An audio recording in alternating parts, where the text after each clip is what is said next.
Dear students, previous lecture में हमने solutions के अंतर्गत कॉलिगेटिव प्रॉपर्टी यानी अणुसंख्यक गुणधर्म के बारे में पढ़ा था। हम जानते हैं कि what is the colligative property या अणुसंख्यक गुण क्या होते हैं। अणुसंख्यक गुण वे गुण होते हैं जो सॉल्यूशन यानी विलयन में उपस्थित विलेय के नंबर ऑफ पार्टिकल्स पर डिपेंड करते हैं, कणों की संख्या पर निर्भर करते हैं, उसकी नेचर या प्रकृति पर निर्भर नहीं करते हैं। ऐसे गुण अणुसंख्यक या कॉलिगेटिव प्रॉपर्टीज कहलाती है। इसके अंदर देखा हमने कि कॉलिगेटिव प्रॉपर्टीज क्या क्या है। Osmotic pressure of the solution, relative lowering of vapor pressure of the solution, elevation of boiling point of the solution या dispersion in freezing point of the solution। हमने प्रीवियस लेक्चर में osmotic pressure of the solutions के बारे में पढ़ा था। आज हम बात करेंगे relative lowering of vapour pressure of the solution. विलयन के जो वेपर प्रेशर है उसमें कमी किस प्रकार होती है उसको हम देखेंगे। जब हम किसी भी विलयन के अंतर्गत या अंदर हम कोई नॉन वोलेटाइल और नॉन इलेक्ट्रोलाइट सोल्यूट को ऐड करते हैं, डिसॉल्व करते हैं, तो उसकी एस्केपिंग टेंडेंसी है सॉल्वेंट की, वह कम हो जाती है। जब सॉल्वेंट के एस्केपिंग टेंडेंसी कम होगी तो उसका वेपर प्रेशर भी कम हो जाएगा। ऐसा इसलिए होता है, जो सॉल्वेंट मॉलिक्यूल्स है जो कि नॉन वोलेटाइल है और नॉन इलेक्ट्रोलाइट है, वो क्या करता है, सोल्यूट के मॉलिक्यूल को क्या करता है, हिंडर्ड कर देता है, यानी उसको रोक लेता है।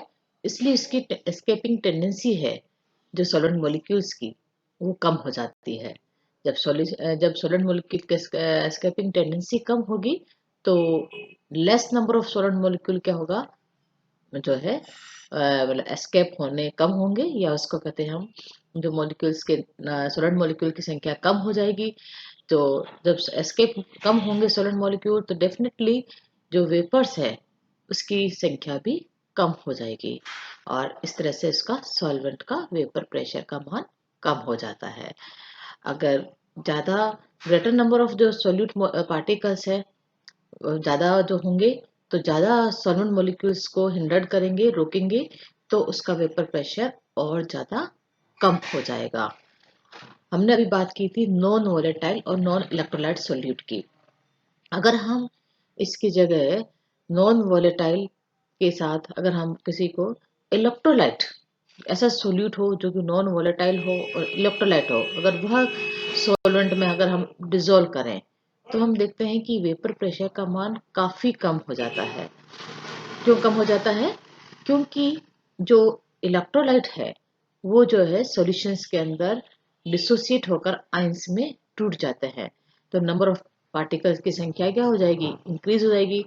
जितने नंबर ऑफ पार्टिकल्स इंक्रीज होंगे तो उसका एस्केपिंग टेंडेंसी जो है सॉल्वेंट मॉलिक्यूल की सॉल्वेंट की, जो सॉल्वेंट मॉलिक्यूल को ज्यादा हिंडर्ड करेंगे, ज्यादा रोकेंगे, तो उसकी एस्केपिंग टेंडेंसी कम होगी, तो वेपर प्रेशर काफी कम हो जाता है। क्योंकि मैंने सबसे पहले आपको ये बताया था कि जो इसकी जो कॉलिगेटिव प्रॉपर्टीज है, कॉलिगेटिव प्रॉपर्टीज डिपेंड करती है number of particle of the solute molecules. जितने सॉल्यूट के मॉलिक्यूल्स की संख्या होगी उस पे ही उसकी जो प्रॉपर्टीज है वो डिपेंड करेगी। तो पहले प्रीवियस जो हमने पहले केस देखा है, इस केस में हमने देखा है कि जो सॉल्यूट मॉलिक्यूल है वो नॉन वोलेटाइल है, तो नॉन वोलेटाइल में जितने सॉलिड के पार्टिकल्स होंगे उतना ही उसका वेपर प्रेशर सॉल्वेंट का कम होगा। But in case of the if solid is electrolyte, तो नंबर ऑफ जो आयंस या पार्टिकल्स उसकी संख्या क्या हो जाएगी, ज्यादा हो जाएगी, क्योंकि इलेक्ट्रोलाइट जो है सॉल्वेंट में जाके उसमें आयंस में टूट जाता है, डिसोसिएट हो जाता है, तो नंबर ऑफ पार्टिकल्स बढ़ जाने के कारण उसकी जो है हिंड्रेंस पावर ज्यादा हो जाएगी, इसलिए इसका वेपर प्रेशर नॉन वोलेटाइल के कंपेरेटिवली क्या हो जाता है, और ज्यादा कम हो जाता है। तो ये कहलाता है लोअरिंग ऑफ वेपर प्रेशर।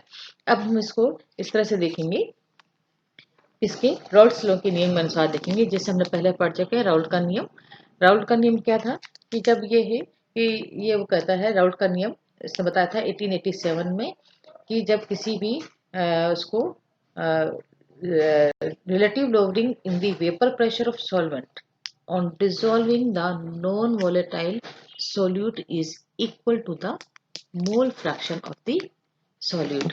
यानी जितने नंबर ऑफ मोलिक्यूल्स के मोल फ्रैक्शन होंगे सोल्यूट के, उतना ही उसका क्या होगा, सॉल्वेंट का वेपर प्रेशर में कमी आएगी। अगर हम ये माने, मोल फ्रैक्शन हम पढ़ चुके हैं पहले ही कि मोल फ्रैक्शन क्या है। अगर हम ये माने कि इफ स्मॉल एन और capital N are the number of molecule of the solute and solvent। Small N number of molecule solute के हैं, capital N number of molecule solvent के हैं। तो according to the Raoult's law, जैसे मैंने previous lecture में आपको बताया था, P minus P S upon P equal to small N upon N plus N, where small N is the number of moles of the solute, n plus n is the total number of moles of the solution। अगर हम ये माने कि solution बहुत dilute होगा, तो उसमें हम जो सॉल्यूट के जो नंबर ऑफ मोल्स इसको हम नेग्लेक्ट कर सकते हैं, यानी स्मॉल एन को हम क्या कर सकते हैं, इसको नेग्लेक्ट कर सकते हैं। तो इस इक्वेशन को हम लिख सकते हैं P minus P S upon P equal to small N upon capital N लिख सकते हैं। ये कंडीशंस केवल डाइल्यूट सॉल्यूशंस में ही एप्लीकेबल होगी।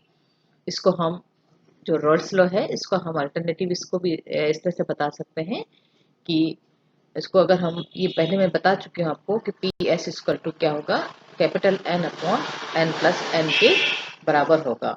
और इसलिए वेपर प्रेशर है जो सॉल्यूशन का है, वो डायरेक्टली प्रोपोर्शनल क्या है, सॉल्वेंट की मोल फ्रैक्शन के बराबर होता है। यानी vapour pressure of the solution is directly proportional to the mole fraction of the solvent. ये हम पहले ही पढ़ चुके हैं। और हम किस तरह से जो है लोअरिंग वेपर प्रेशर से हम मोलिकुलर वेट को डिटरमाइन कर सकते हैं, इसको भी हम इस तरह से कर सकते हैं कि जो रॉल्स का नियम है कि P, इसको भी बताया था मैंने, P minus P S upon P equal to small N upon capital N. इससे हम क्या निकाल सकते हैं, मोलिकुलर वेट भी निकाल सकते हैं। तो हम जानते हैं कि अगर स्मॉल डब्ल्यू क्या हो, जो वेट है वो किसका, सोल्यूट का हो, और एम जो है वो क्या है, इसका मोलिकुलर मास हो, और का कैपिटल डब्ल्यू जो है सॉल्वेंट का वेट हो, और कैपिटल एम क्या हो, सॉल्वेंट का मोलिकुलर मास हो। तो हम जानते हैं small N equal to W upon M, या capital N equal to capital W upon capital M के बराबर है। जैसे मैं अभी इक्वेशन बताई थी आपको कि P minus P S upon P equal to small N की जगह हम वैल्यू रख सकते हैं स्मॉल डब्ल्यू अपॉन एम, और कैपिटल एन की जगह हम लिख सकते हैं कैपिटल डब्ल्यू अपॉन एम लिख सकते हैं। और इस तरह से हम इसको क्या निकाल सकते हैं, molecular weight from the vapour pressure lowering P minus P S upon P equal to small W capital M और upon capital W small M. तो इस तरह से आपको कोई न्यूमेरिकल आता है तो इससे इस बेस पे आप एक मोलिकुलर वेट निकाल सकते हैं। इसका हम एग्जांपल मैं आपको देती हूँ कि अगर कोई भी आपको न्यूमेरिकल में एक प्रॉब्लम दी हुई है कि if air was passed through a solution containing 20 gram of substance in 100 gram of water and then through the pure water। अगर आप किसी एयर को अगर हम 20 ग्राम किसी सब्सटेंस और पानी 100 ml या 100 ग्राम पानी में अगर पास करते हैं, तो जो वेट का लॉस है, the loss in the weight of the solution was 2.950 gram and that of pure water was 0.059 gram. ठीक है, अब आपको कैलकुलेट करना है molecular weight of the substance. तो molecular weight of substance calculate करने के लिए हम फॉर्मूला लगाएंगे P minus P S upon P equal to loss in the weight of the solvent upon total loss. अब मैंने आपको बताया था कि जो loss in the weight of the जो सॉल्वेंट है उसका मान है 0.059 अपॉन टोटल मास क्या है, जो आपको वैल्यू मैंने बताई है 2.950 प्लस 0.059। तो इसको अगर हम सॉल्व करेंगे, या हम पहले लिख देंगे इसको, ये हमने निकाला P minus P S upon P. आपको कैलकुलेट करना है molecular weight of the substances. तो फॉर्मूला अभी जैसे आपको मैंने अभी ही बताया है P minus P S upon P equal to small W capital M upon small m and capital W। आपको P minus P S upon P का मान भी मैंने बताया कि 0.059 अपॉन 3.009 स्मॉल डब्लू यानी आपको अभी इसमें न्यूमेरिकल में बताया था 20 ग्राम ऑफ जो गैस एयर पास की है तो 20 आ जाएगा स्मॉल डब्लू का मान और मल्टीप्लाई एयर का जो वेट है मोलिकुलर मास 18। आपको स्मॉल m कैलकुलेट करना है और पानी का वेट हम जानते हैं 100 ग्राम। ओके, तो आपको स्मॉल m कैलकुलेट करना है। Small m equal to 20 multiply 18 multiply 3.009 and 0.059 multiply 100। तो इस तरह से हम स्मॉल m यानी 183 करीबन 3 इस तरह से हम इसको कैलकुलेट कर लेते हैं। तो इस तरह से हम आपको अगर एग्जाम में ये जरूर इस तरह की प्रॉब्लम आती है मतलब न्यूमेरिकल प्रॉब्लम कि आपको कोई भी चीज़ का आपको दोनों का जो है लोअरिंग वेपर प्रेशर का मान दिया गया होता है आपके पास में और पानी का हम वेट जानते हैं उसका मास दिया होता है तो आप किसी भी सोल्यूट के जो है मोलिकुलर वेट को डिटरमाइन कर सकते हैं। It's the lowering of vapour pressure. अब हम दूसरी बात करेंगे जो कॉलिगेटिव प्रॉपर्टी है दूसरी एलिवेशन इन बॉइलिंग पॉइंट यानी बॉइलिंग पॉइंट में जो है इसका मान कैसे इंक्रीज होता है यानी ये जो कॉलिगेटिव प्रॉपर्टीज है वो बॉइलिंग पॉइंट को बढ़ाने में किस तरह से हम इसको डिटरमाइन कर सकते हैं। Now what is the elevation कि greater the vapour pressure of liquid lower will be its boiling point. जितना ज्यादा किसी लिक्विड का वेपर प्रेशर ज्यादा होगा उतना ही उसका बॉइलिंग पॉइंट का मान कम होगा।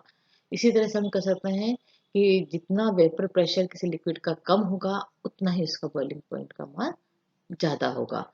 इसलिए अगर हम किसी नॉन वोलेटाइल और नॉन इलेक्ट्रोलाइट सोल्यूट को किसी सॉल्वेंट में ऐड करते हैं तो एस्केपिंग टेंडेंसी जो है सॉल्वेंट मॉलिक्यूल की कम हो जाती है तो वेपर प्रेशर का मान भी कम हो जाता है। तो अल्टीमेटली बॉइलिंग पॉइंट का मान क्या हो जाएगा इंक्रीज हो जाता है एलिवेटेड हो जाता है। एलिवेटेड मीन्स बढ़ना इंक्रीज हो जाता है। तभी मैंने जैसे देखा कि किसी भी जो है सोल्यूट को सोल्यूट कौन सा होना चाहिए नॉन वोलेटाइल और नॉन इलेक्ट्रोलाइट होगा तो उसका जो है अगर हम सॉल्वेंट में ऐड करते हैं तो उसके स्केपिंग टेंडेंसी का मान कम होगा उस तरह से उसका वेपर प्रेशर भी मान कम हो जाएगा पर उसकी बॉइलिंग पॉइंट का मान इंक्रीज होगा। और दूसरा केस अगर हम जो सोल्यूट है अगर वो नॉन वोलेटाइल और इलेक्ट्रोलाइट लेते हैं और उसको अगर हम किसी सॉल्वेंट के अंदर डिसॉल्व करते हैं तो उसके वेपर प्रेशर का मान एबनॉर्मली क्या हो जाता है कम हो जाता है।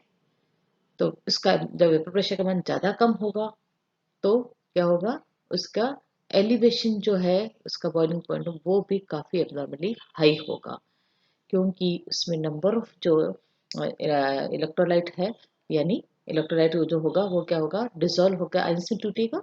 नंबर ऑफ आयंस ज़्यादा होंगे पार्टिकल्स की संख्या ज़्यादा होगी तो वेपर प्रेशर का मान भी जो है वो कम लोअरिंग वेपर प्रेशर का मान भी ज़्यादा होगा। इसलिए जब वेपर प्रेशर का मान ज़्यादा कम होगा तो एलिवेशन इन बॉइलिंग पॉइंट भी काफ़ी ज़्यादा होगा। तो इस तरह से हम समझ सकते हैं कि इसको हम कहते हैं इब्लियोस्कोपी। और इब्लियोस्कोपी को भी हम इस तरह से जो कैलकुलेट कर सकते हैं जैसे कि मैंने आपको अभी बताया था कि जो पी रॉड्स लोग बताया था P minus P S upon P equal to small N upon capital N या हम इसको पी माइनस पी एस को डेल्टा पी से डिनोट कर सकते हैं कि delta P upon P equal to small N upon capital N. अब अगर हमें मानना है कि डेल्टा पी जैसा मैंने बताया था कि डेल्टा पी इक्वल टू क्या लिख सकते हैं small N upon capital N या हम लिख सकते हैं डेल्टा पी को हम कहते हैं टी बी यानी जो है ये है इसमें elevation in the boiling point. और टी बी अगर हम लिखते हैं तो delta T B equal to K equal to N upon capital N where K is the new constant या इसको हम कहते हैं एलिवेशन कांस्टेंट भी कहते हैं। और जो डेल्टा टी बी का मान हम जानते हैं कि के अपॉन एन की जगह हम कह सकते हैं डब्ल्यू अपॉन एम या हम उसको कैपिटल एन का डब्ल्यू लिख सकते हैं। तो इस तरह से अगर इन जो है वेट स्मॉल डब्ल्यू क्या है molecular sorry wait of the solute m is the molecular weight of the solute capital W is the weight of the solvent। अगर W/m यानी n का मान अगर 1 हो और कैपिटल W यानी जो सॉल्वेंट है इसका मान भी 1 हो, तो जो एलिवेशन कांस्टेंट है वो एक डेल्टा TB का मान एक कांस्टेंट के बराबर होता है। Delta TB equal to K के बराबर होता है। तो हम कह सकते हैं कि elevation constant is the elevation in the boiling point when 1 mole of solute is dissolve in the 1 gram of the solvent. यानी यदि 1 मोल सोल्यूट का है वो 1 ग्राम सॉल्वेंट डिसॉल्व होगा, तो जो एलिवेशन कांस्टेंट का मान है वह क्या है, यानी एलिवेशन कांस्टेंट क्या है, के का मान किसके बराबर होगा, एलिवेशन इन बॉइलिंग पॉइंट यानी डेल्टा TB के बराबर होगा। और इस तरह हम इसको लिख सकते हैं कि W/m इक्वल टू 1 और K इक्वल टू 1/1000 यानी KB इज द ये दूसरा कांस्टेंट है, यानी कैपिटल K इक्वल टू किसके बराबर होगा, 1000 KB के बराबर होगा। और इस KB को हम कहते हैं molal boiling point elevation constant, या इसको हम इब्रिस्कोपिक कांस्टेंट भी कहते हैं। इसमें आपका 1 मार्क्स का क्वेश्चन आ जाता है, what is the ebullioscopic constant? Is the elevation of boiling point of the solvent when 1 mole of solute is dissolved in the 1 kilogram of the solvent is known as the eblioscopic constant। इसको हम eblioscopic constant कहते हैं। तो ये था इसका जो हमने बात की है कोलिगेटिव प्रॉपर्टीज की, lowering in the vapour pressure and elevation in the boiling point. इस पे न्यूमेरिकल्स बहुत आते हैं बच्चों, तो आप इसको न्यूमेरिकल्स को भी आप देखेंगे और नेक्स्ट जो इसकी प्रॉपर्टीज है हम इसको नेक्स्ट लेक्चर में डिस्कस करेंगे।